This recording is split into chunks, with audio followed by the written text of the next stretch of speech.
Avanza la cuenta regresiva, rumbo, en este caso, a las PASO del 12 de septiembre. Vamos a analizar un poquito el escenario que estamos viviendo preelectoral en estos momentos, especialmente en nuestra provincia, pero también lo que ocurre a nivel nacional, con la presencia hoy en nuestro programa de Luis Dallaglio, quien es director de la consultora Delfos, un analista de estos temas y que hoy nos acompaña. Luis, gracias por acompañarnos, un placer. Te saludamos junto al doctor Roberto Cornet. Muchas gracias. ¿Qué tal? ¿Cómo le va? ¿Qué ¿Cómo tal? les va? Muy bien. Gracias por la invitación. No, Luis, por favor, a vos por acompañarnos. Bueno, como lo decíamos recién, como un observador, un analista, empezamos preguntándote un poco qué lectura estás haciendo de este contexto preelectoral puntualmente que estamos viviendo en estos días, especialmente en Córdoba.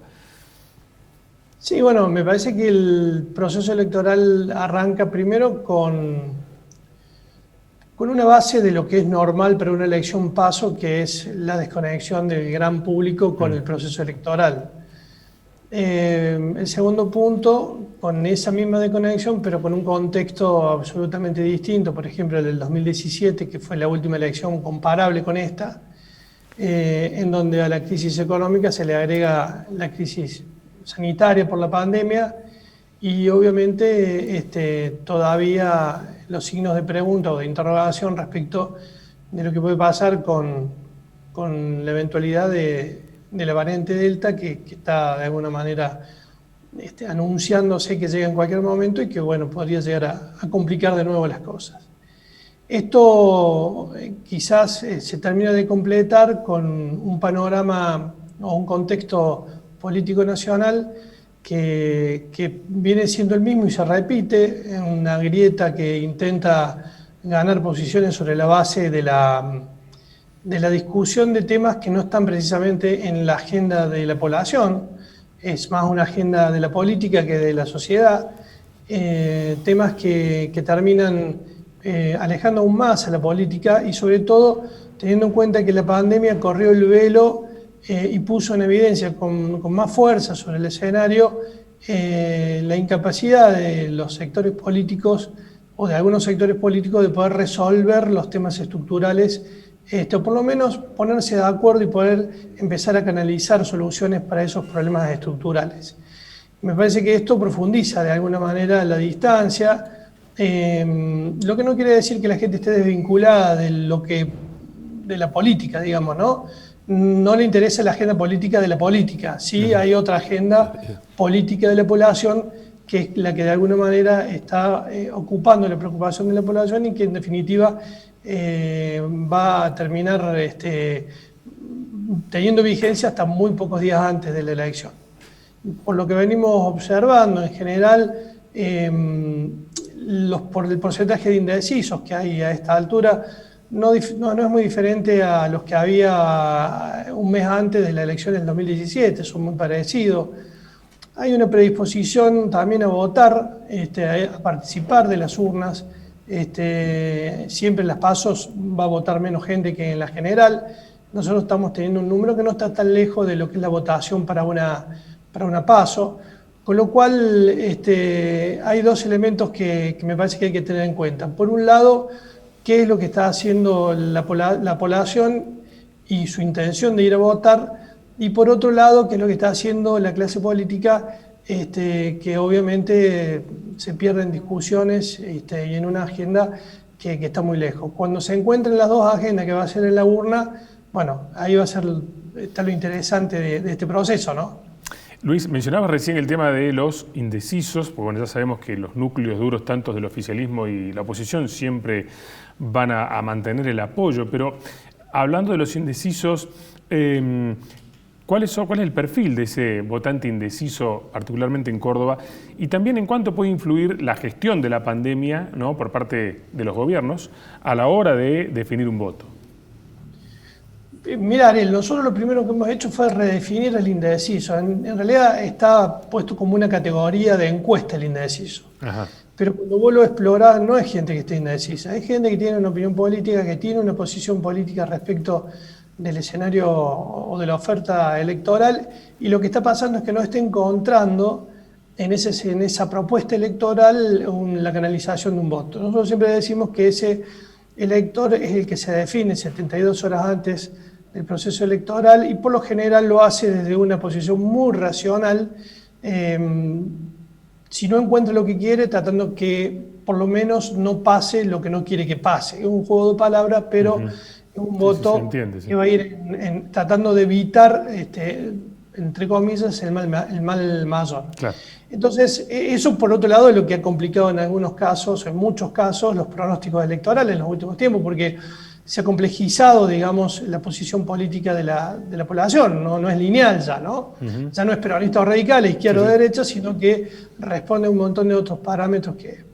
Por otro lado, te diría que la mayoría de los indecisos están en el interior de la provincia, están muy distribuidos porque obviamente la provincia es amplia, pero además me parece que es un síntoma de lo que está pasando con la política. Se ha vuelto muy citadina, muy de los ámbitos urbanos, la discusión transita, digamos, la temática o la agenda de las grandes ciudades, y los interiores son los que de alguna manera no se están encontrando representados en las ofertas electorales. Todavía las idiosincrasias en el interior de la Argentina, en el interior de la Argentina, hace que incluso se acentúen aún más o se diversifiquen aún más las agendas de la preocupación de la población y alejen aún más a estos vecinos de lo que es la discusión por las elecciones.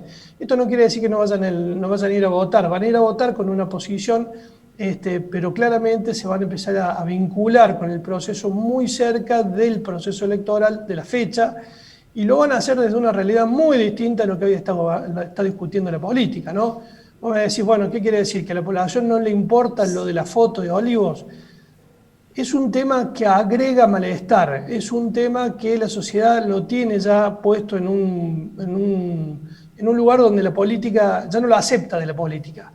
Pero eso de alguna manera no va a modificar la agenda de la población.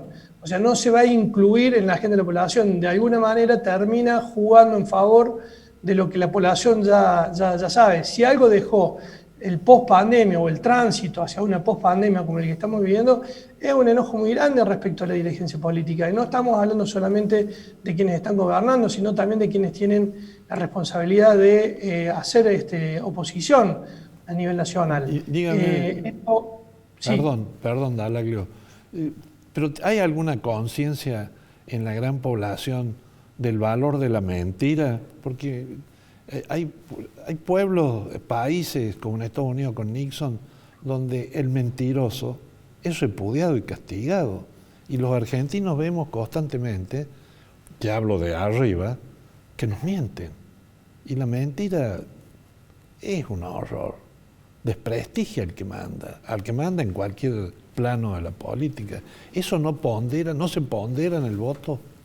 Claro que está ponderado y claro que está incluido y claro también que hemos identificado en ese gran público, como lo indica usted, un hartazgo con una grieta que se cansó de mentirle, de prometerle y que los resultados hoy están a la vista, es decir, más pobreza, más desocupación, inflación indomable, pero ya la sociedad lo está viendo como un todo en su conjunto, no está haciendo la diferencia entre kirchneristas y macristas, está mirando un proceso político que no le está sirviendo.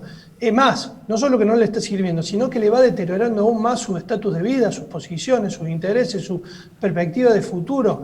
Entonces, lo que hoy aparece además en esto, que es muy interesante y lo estamos observando, es que ha aparecido también una conciencia legislativa, que antes quizás no estaba tan materializada y terminaba en cuando decía, bueno, ¿para qué se vale, qué se elige o cuál es la utilidad de elegir a un diputado o a un senador nacional? Es decir, bueno, que sean los representantes repitiendo un poco el discurso de lo que puede ser lo que uno aprendió en educación cívica en el colegio. Sí. O lo que... Hoy no, hoy han descubierto, porque los últimos dos gobiernos han de alguna manera gestionado con minorías en el Congreso. Entonces han descubierto que el Congreso tiene otra función política, institucional y otra gravitación también en las decisiones públicas que se toman, tanto como las que tomó el anterior gobierno como las que está tomando este. Entonces ha descubierto otra utilidad, que es por ejemplo poder ponerle equilibrio a algunas decisiones en el plano nacional. Empiezan a descubrir o han descubierto que tener diputados o senadores que de alguna manera representen a la provincia no solamente implica el hecho teórico y clásico y de la función institucional, sino también que tiene efectos concretos sobre la vida cotidiana. Un ejemplo, la sociedad tiene claro que en el Congreso se discute el presupuesto de la Nación. Tienen claro que se discute, estoy hablando, digamos, de una mayoría no solamente informada, que uno podría pensar en la vieja pirámide de la opinión pública, que es el 20%. No, pasa que ya se ha generalizado la discusión y ya lleva mucho tiempo, por ejemplo, las diferencias que existen, por ejemplo, en el tema de la distribución de subsidios en el transporte público. Entonces eso lo ve la población y ya no se lo adjudica al gobernante local, lo está adjudicando a una situación que es estructural en la Argentina, porque no solamente afecta a sus gobernantes, decía, lo que eligieron en su provincia, sino a las de las provincias vecinas. Es un tema transversal.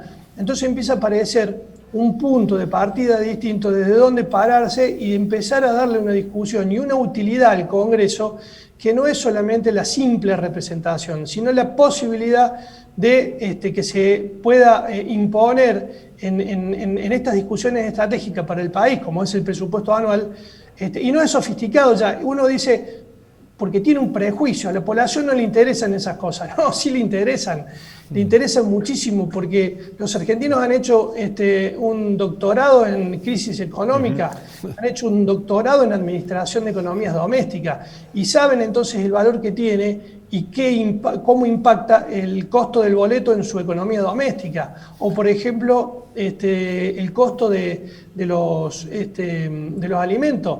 La generalización, la tecnología no solamente sirvió para que la comunicación pueda ser utilizada de arriba para abajo, sino que utilizada también de abajo para arriba. Claro. Se informa a la población, ¿no? Claro. Y entonces cada vez es más difícil poder hablarle a una sociedad que tiene mucha información y mucha conciencia sobre su propia realidad. Y esto es el problema que está empezando a tener la política, esto de, por ejemplo, en la elección legislativa, de votar en contra de o convocar para que no siga tal, ya se han dado cuenta que cuando votaron para que no siga Cristina, estuvo Macri. Y ahora votar para que siga Cristina puede volver Macri. No les ha servido el proceso. Claro. Esta es la discusión de fondo, ¿se entiende? Sí, sí. Y además, como mencionaba recién, el acceso a la información para saber cómo votó cada uno, quién es quién y cómo actúa ese representante quien votó, es una forma de acceder a tener mayor valor en ese voto y en la utilidad que mencionabas recién de esta elección, Luis. Luis, me encantaría seguir... Sí. Es un avance cualitativo, digo, desde el punto de vista de lo que significa... el rol político que va a tener la sociedad, y ya lo viene demostrando. Nosotros hablamos de una inteligencia popular, por decirlo de alguna manera global, que está informado y entonces ha acumulado conocimiento que genera esta inteligencia y dice, no, pará, si voto en contra de esto me viene este otro, que ya voté, entonces esto es lo nuevo que está jugando y que vuelve muy interesante a la política argentina. Luis, un placer como siempre. Gracias por acompañarnos y ayudarnos un poquito a entender este proceso preelectoral. Un placer que nos hayas acompañado y seguramente nos vamos a volver a ver más adelante. Muchas gracias. Muchísimas gracias por la invitación. Gracias.